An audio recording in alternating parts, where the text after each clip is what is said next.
Valeu! Olha só, apesar do desvio de quase 7 milhões de reais, as trapalhadas cometidas enquanto Bolsonaro tentava se apropriar das joias que seriam do patrimônio público, deixou bem claro que os envolvidos estavam longe de ser grandes expoentes da discrição, né, galera?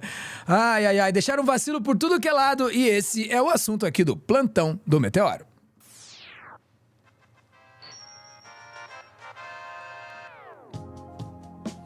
Daleo, e pra falar sobre isso estou aqui com Sofia Labanca. Quer dizer, Sophie, que junto à alta patente da família não se fazem mais muambeiros como antigamente. Não, aparentemente não, né? Vamos lembrar, teve aí muitas joias que deveriam ter ido pro acervo da presidência da República, mas que o Bolsonaro se apossou delas, supostamente, né? Tem que esperar a condenação antes de poder falar que supostamente se apossou delas. E teve algumas que ficaram apreendidas na Receita Federal. E daí, como que conseguem tirar isso aí da Receita? A gente teve aí uma revelação interessante sobre como o então chefe da Receita Federal, o Júlio César Vieira Gomes, meio que inventou documentos que não existem na tentativa de liberar algumas dessas joias. Eu poderia aqui explicar como é que ele fez isso, mas eu vou deixar o Leandro Demore no ICL Notícias explicar, porque eu achei a forma com que ele explicou muito mais engraçada. Vamos ver. Vamos lá, tá na tela, galera. Como a Heloísa Vilela tem resumido essa história do Bolsonaro, porque ela é uma história, Vivi. Sabe quando você tem um prazo para entregar? Você tá fazendo um trabalho, né? Aí tem um prazo para entregar. Aí você chega na hora do prazo e não conseguiu terminar o trabalho. Aí o que você faz, Vivi? Se você é o Júlio César. Você manda um e-mail e fala, trabalhe em anexo. Mas não tem o anexo. Aí a pessoa abre e fala, ô Júlio César, não veio o anexo. Aí o Júlio César tá lá, tentando terminar o trabalho, né? Tentando enrolar, tentando fazer de conta, tentando enganar uns colegas ali, porque tem que pegar as joias, porque veja, Vivi, falta 48 horas pro Bolsonaro deixar de ser presidente. Ele precisa ir pros Estados Unidos, ele já tá com um pé dentro do avião presidencial, né? Aí alguém responde lá, o Júlio César, não veio o anexo. Aí o Júlio César dá mais uma enrolada, né? Ele pode responder, pois esqueci o anexo. E ainda não manda o anexo, porque, Vivi, não existia anexo nenhum. Não existia documento nenhum. O Cid mandou um e-mail para liberar as joias. Vejam o nível do banditismo dessa gente. E depois de explicar, eu quero colocar uma questão filosófica para a gente debater aqui. Vejam o nível do banditismo. O Cid manda um e-mail para liberar as joias e fala o seguinte, que eu quero que elas sejam incorporadas não ao gabinete de documentação histórica e tal, não sei o quê, que era por quem de direito deveria ir, né? Era o caminho natural. O Cid pede para incorporar aquelas joias ao gabinete dele, Cid.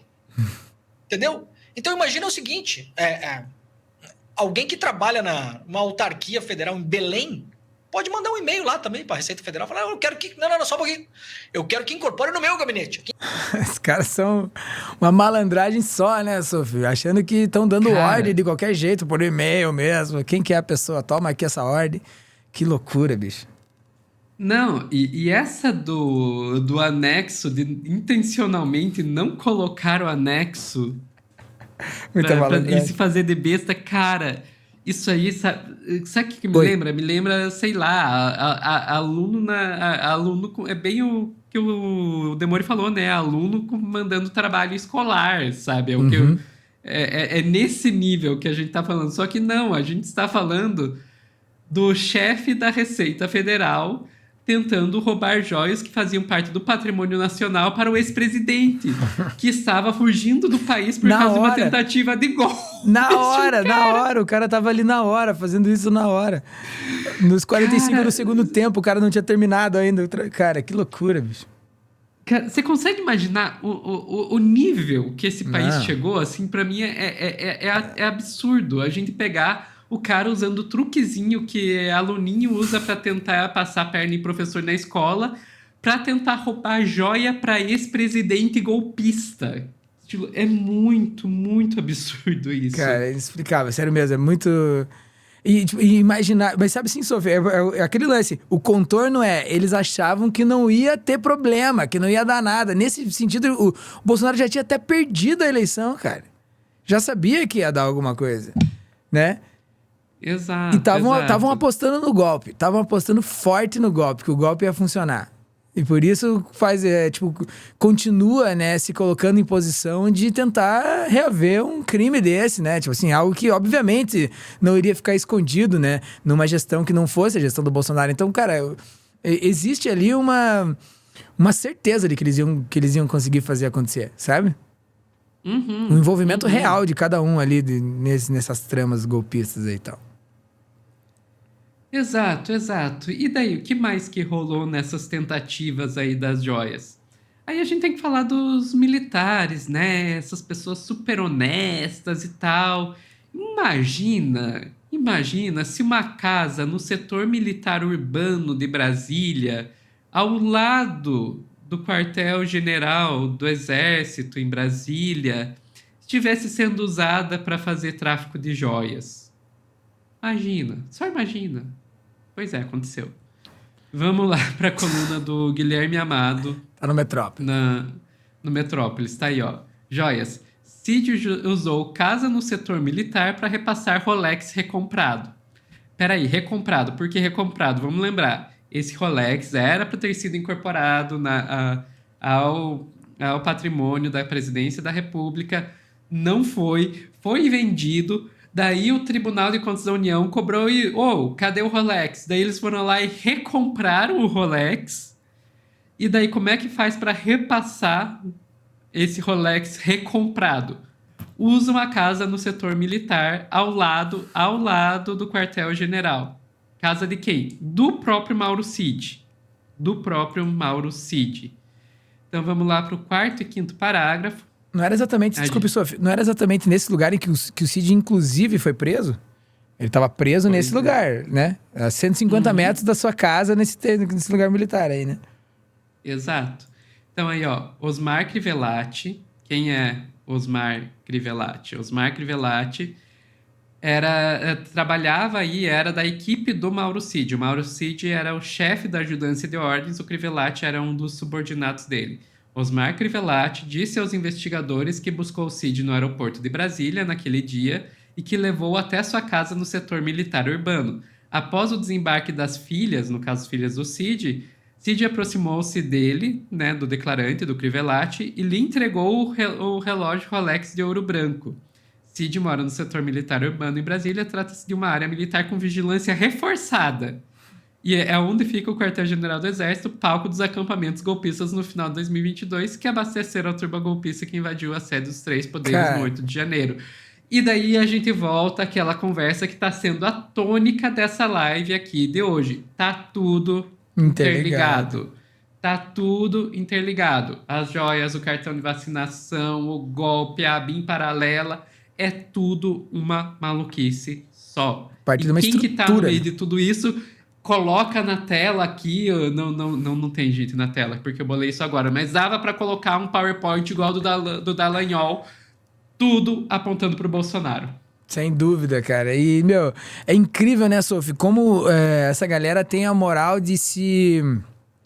de tomar conta de algo que não é deles, assim, né? Tipo, então se apropriar da autoridade, dos poderes que se encaminham a partir da autoridade que recebem e usam disso pro seu próprio benefício. Então, por exemplo, assim, uma área de extrema vigilância, não sei o que, tal, protegendo uma jogada dessa, né? Um game de joia, um lugar em que a polícia não pode entrar assim de qualquer jeito. Então, usam da máquina, usam da estrutura, usam de tudo, se encapsulam dentro da sistemática.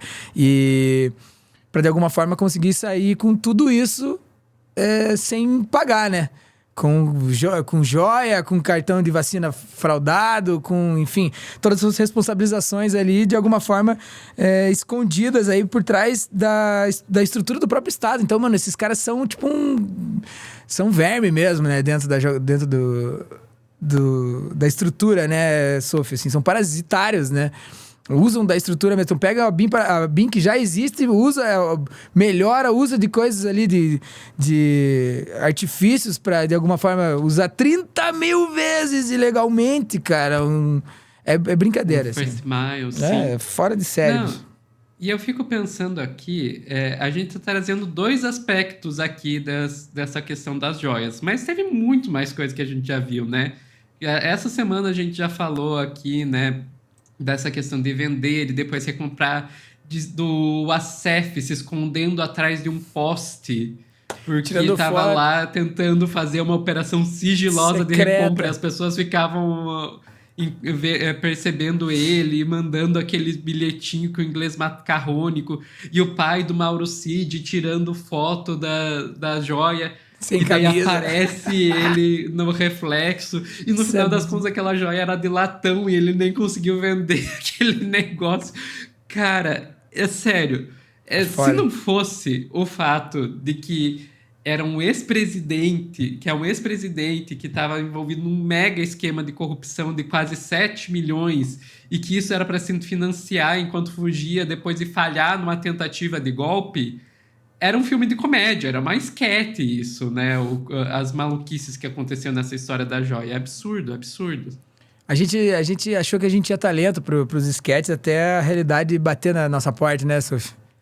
Não, eu acho que é por isso que hoje a gente não ouve mais falar tanto do Sensacionalista, sabe? Aquele jornal de notícias, que é de piadas, né? Em formato de notícias, porque estilo, cara, eles já foram derrotados pela realidade faz muito tempo.